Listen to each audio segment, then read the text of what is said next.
ഈശോമിശിഹായ്ക്ക് സ്തുതിയായിരിക്കട്ടെ. ആത്മീയഭോജ്യത്തിൽ നാം ഇന്ന് വിചിന്തനം ചെയ്യുന്നത് നമുക്ക് രക്ഷ കൈവരുന്നത് അന്ധവിശ്വാസത്തിലൂടെയാണോ അതോ അന്ധമായ വിശ്വാസത്തിലൂടെയാണോ?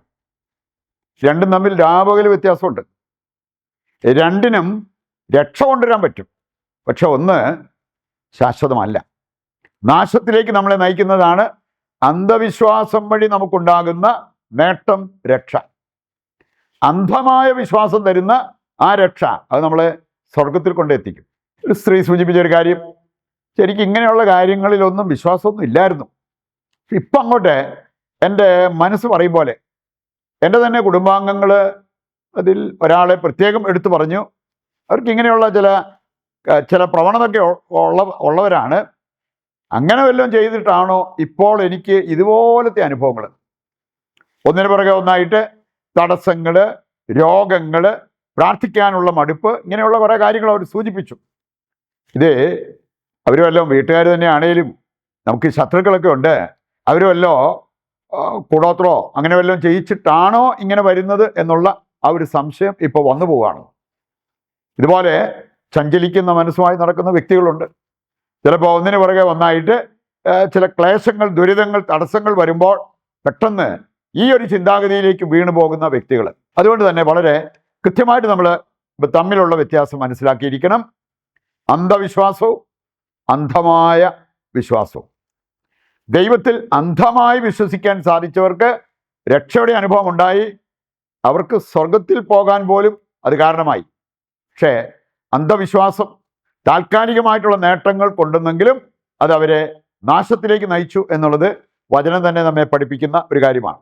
രക്ഷയുടെ ഈ രണ്ട് സോഴ്സ് നന്നായിട്ട് നമുക്ക് മനസ്സിലാക്കാനായിട്ട് പരിശ്രമിക്കാം. ഒന്നാമത്തെ കാര്യം അന്ധവിശ്വാസം. അറിയാലോ, നമ്മുടെ കത്തോലിക്ക വിശ്വാസത്തിന് ചേരാത്ത പല വിശ്വാസ സംഹിതകൾ നമുക്ക് കൊണ്ടു നടക്കാൻ പറ്റും. എന്നുവെച്ചാൽ കാണാൻ സാധിക്കും സമയനോട്ടം, ദിവസനോട്ടം, അങ്ങനെയുള്ള ഒരുപാട് കാര്യങ്ങൾ. ഇതിലൊക്കെ വിശ്വാസമർപ്പിച്ച്, ആഴമായ വിശ്വാസം അർപ്പിച്ച് പോകുന്ന വ്യക്തികളെ പോലും ഞാൻ കണ്ടിട്ടുണ്ട്. അതൊക്കെ അന്ധവിശ്വാസമാണ്. അതുമൂലം നമുക്കുണ്ടാകാവുന്നത് താൽക്കാലികമായിട്ടുള്ള നേട്ടമാണ് എന്നുള്ളത് വചനം നമ്മെ പഠിപ്പിക്കുന്നുണ്ട്. യെശയ്യാ 47 12 വചനം നമുക്ക് സുപരിചിതമല്ലേ? അവിടെ പറഞ്ഞിരിക്കുന്നത്, ഈ മന്ത്രവാദം, കൂടോത്രം അങ്ങനെയുള്ള കാര്യങ്ങളുടെ പുറകെ പോയാൽ അവ നിന്നിൽ ഭീതി ജനിപ്പിച്ചേക്കാം, താൽക്കാലികമായിട്ടുള്ള നേട്ടങ്ങൾ ഉണ്ടായേക്കാം, എന്നാൽ അവ വൈക്കോൽ തുരുമ്പ് പോലെയാണ്, അവസാനം കത്തി ചാരമാകും. അതേക്കുറിച്ച് ചിന്തിക്കാതെയാണ് ആരെങ്കിലും പറയുമ്പോഴേ ഇങ്ങനെയുള്ള കാര്യങ്ങൾക്ക് പലരും ഇറങ്ങിത്തിരിക്കുക. കാര്യം നടക്കുമോ? എന്നാൽ പോയേക്കാം. പക്ഷേ അതിനുശേഷം വരാവുന്ന കാര്യം കൃത്യമായിട്ട് വചനം നമ്മെ ഓർമ്മിപ്പിക്കുകയാണ്. അവ വൈക്കോൽ തുരുമ്പ് പോലെയാണ്, അവസാനം കത്തിച്ചാരമാകും. ഇങ്ങനെ കുറച്ച് നാളത്തേക്കൊക്കെ നേട്ടങ്ങളൊക്കെ ഉണ്ടാക്കി അതിനുശേഷം ഇന്ന് കംപ്ലീറ്റ് വട്ടപൂജ്യമായി നിൽക്കുന്ന വ്യക്തികളെ, കുടുംബങ്ങളെ നമ്മൾ കണ്ടെത്തിയെന്ന് വരും. അപ്പോസ്തല പ്രവർത്തനം 16 16 മുതൽ വായിക്കുമ്പോൾ അത് നമ്മളെ ഓർമ്മിപ്പിക്കുന്ന എന്താ? സിദ്ധിയും അതുപോലെ തന്നെ ശക്തിയും അങ്ങനെയുള്ള കാര്യങ്ങളൊക്കെ തെറ്റായ സോഴ്സിൽ നിന്ന് വരാം. കാര്യങ്ങൾ നടന്നു കിട്ടാം. ഒരു സാധു പെൺകുട്ടി അശുദ്ധാത്മാവ് ബാധിച്ചപ്പോൾ അവൾ പിന്നെ പ്രവചിക്കാൻ തുടങ്ങി. ഇനി അതിൻ്റെ ഫലമെടുക്കാൻ ഇഷ്ടംപോലെ ആൾക്കാർ വരുന്നുണ്ടായിരുന്നു. അവളെയാണ് പൗലോസ് മനസ്സിലാക്കിയപ്പോൾ ആ പിശാചിനെ ഒഴിപ്പിച്ചു കഴിഞ്ഞപ്പോൾ പിന്നീട് അവൾ പ്രവചിച്ചിട്ടില്ല. പക്ഷെ അതിൻ്റെ പേരിൽ ഇവർ ജയിലിൽ കിടക്കേണ്ടതായി വന്നതൊക്കെ അപ്പോസ്തല പ്രവർത്തനം 16 വായിക്കുമ്പോൾ നമ്മൾ കാണുന്ന കാര്യങ്ങളാണ്. മറ്റു ചിലരെ കാണാൻ സാധിക്കും, ഈ അന്ധവിശ്വാസം നാശം വിതയ്ക്കുമെങ്കിൽ അല്പവിശ്വാസം അത് നമ്മുടെ പ്രൊഡക്ടിവിറ്റി കുറയ്ക്കും. നമുക്ക് വേണമെങ്കിൽ അല്പവിശ്വാസിയായിട്ട് ബേബി ഫെയ്ത്ത് അതുമായിട്ട് നമുക്ക് ജീവിക്കാൻ പറ്റും. നമ്മുടെ വിശ്വാസത്തെ വളർത്തിയെടുക്കണം, വർദ്ധിപ്പിക്കണം എന്നുള്ളത് കർത്താവിൻ്റെ വചനം നൽകുന്ന ഒരു സന്ദേശമാണ്. നമുക്ക് കാണാൻ സാധിക്കും മത്തായി 8:26 മുതൽ വായിച്ചു കഴിഞ്ഞാൽ അവിടെ പറഞ്ഞിട്ടുണ്ട്, എന്തുകൊണ്ട് നിങ്ങൾക്കിത് ചെയ്യാൻ പറ്റിയില്ല?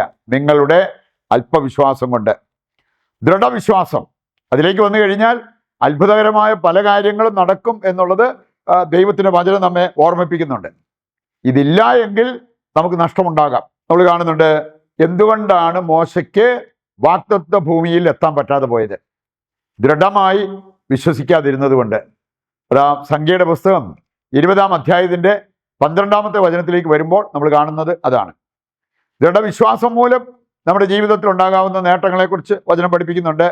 മത്തായി 21, 21, 22.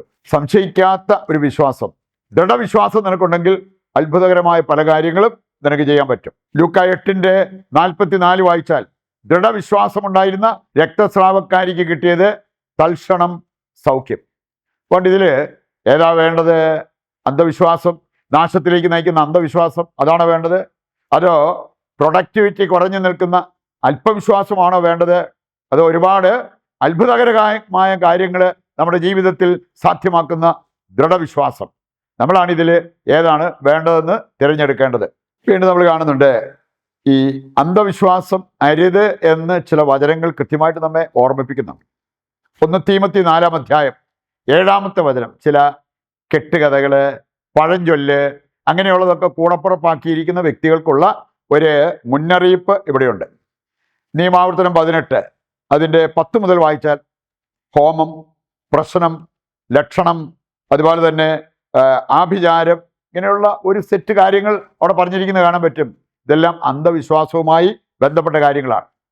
അപ്പോസ്തല പ്രവർത്തനം 19:19 വായിച്ചാൽ ഇങ്ങനെയുള്ള കാര്യങ്ങളുമായി ബന്ധപ്പെട്ട ചില ചുരുള്, സാധനങ്ങൾ ഇതെല്ലാം കൂടി എടുത്ത് അഗ്നിയിലേക്ക് എറിയുന്ന ഒരു രംഗം അവിടെ കാണാൻ പറ്റും. കാരണം അന്ധവിശ്വാസവുമായി ബന്ധപ്പെട്ട കാര്യങ്ങൾ കയ്യിൽ വെച്ചുകൊണ്ടിരുന്നാൽ അതിലൂടെ സാത്താൻ മുതലെടുക്കും, നമ്മളെ വഴിതെറ്റിക്കും എന്നുള്ള കാര്യം നമ്മൾ തിരിച്ചറിയേണ്ട ഒരു കാര്യമാണ്. ഇനി അന്ധമായ വിശ്വാസം, അതിലേക്ക് വരാൻ സന്നദ്ധരാകുന്നുണ്ടെങ്കിൽ നമ്മുടെയൊക്കെ ജീവിതത്തിൽ രക്ഷ നേടാൻ നമുക്ക് സാധിക്കും. യോഹന്നാൻ 20:29 പറഞ്ഞിട്ടുണ്ട്, കാണാതെ വിശ്വസിക്കുന്നവർ ഭാഗ്യവാന്മാർ. അപ്പോസ്തല പ്രവർത്തനം 16:31 നമ്മൾ കാണുന്നുണ്ട്, കർത്താവായ യേശുവിൽ നീ വിശ്വസിക്കുക, നീ മാത്രമല്ല നിന്റെ കുടുംബവും രക്ഷ പ്രാപിക്കും. ലൂക്ക 18:22 വായിച്ചാൽ അന്ധമായ ഒരു വിശ്വാസത്തിലേക്ക് എടുത്തിയാടാൻ ദൈവം ഒരു ചെറുപ്പക്കാരനോട് ആവശ്യപ്പെട്ടു. നിനക്കുള്ളതെല്ലാം വിറ്റ് ദരിദ്രർക്ക് കൊടുത്തിട്ട് എന്നെ അനുഗമിക്കുക, സ്വർഗത്തിൽ നിനക്ക് വലിയ നിക്ഷേപം ഉണ്ടാവും.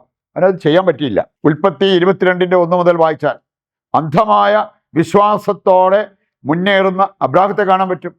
റോമാലേഖനം 4-ാം-18 നമ്മൾ കാണുന്നുണ്ട്, അബ്രാഹത്തിന് നീതീകരണമായത് എന്താണ്? അവൻ്റെ അന്ധമായ വിശ്വാസം. പ്രതീക്ഷയ്ക്ക് ഒരു വകയില്ലാതിരുന്നിടത്തും അവൻ പ്രതീക്ഷിച്ചു. സ്വന്തം മകനെ ദൈവം ബലി കഴിക്കാൻ ആവശ്യപ്പെട്ടപ്പോഴും അതിന് അവൻ തയ്യാറായി. ഇതൊക്കെയാണ് അന്ധമായ വിശ്വാസത്തിൻ്റെ ഭാഗമായിട്ട് നമുക്ക് ചെയ്യാൻ പറ്റുന്ന കാര്യങ്ങൾ. അതിലേക്ക് നമ്മളെ കൈപിടിച്ചുയർത്തി ആ രക്ഷയുടെ അനുഭവം നമുക്ക് നൽകണമെന്ന് പ്രതിഷ്ഠാ ജപത്തിൽ പങ്കുചേർന്ന് പ്രാർത്ഥിക്കാം. ദൈവത്തിൻ്റെ വചനം ശ്രവിച്ച നമുക്ക് ആ വചന നിറവിൽ നമ്മുടെ എല്ലാ ആവശ്യങ്ങളെയും ഇതിൻ്റെ എല്ലാ പ്രാർത്ഥനാ നിയോഗങ്ങളെയും കർത്താവിൻ്റെ കരങ്ങളിൽ സമർപ്പിച്ച് ദിവ്യകാരുണ്യത്തിൻ്റെ ആശീർവാദം നമുക്ക് സ്വീകരിക്കാം. യേശുവേ നന്ദി, യേശുവേ സ്തുതി, ഹല്ലേലൂയ, യേശുവേ ആരാധന, യേശുവേ നന്ദി.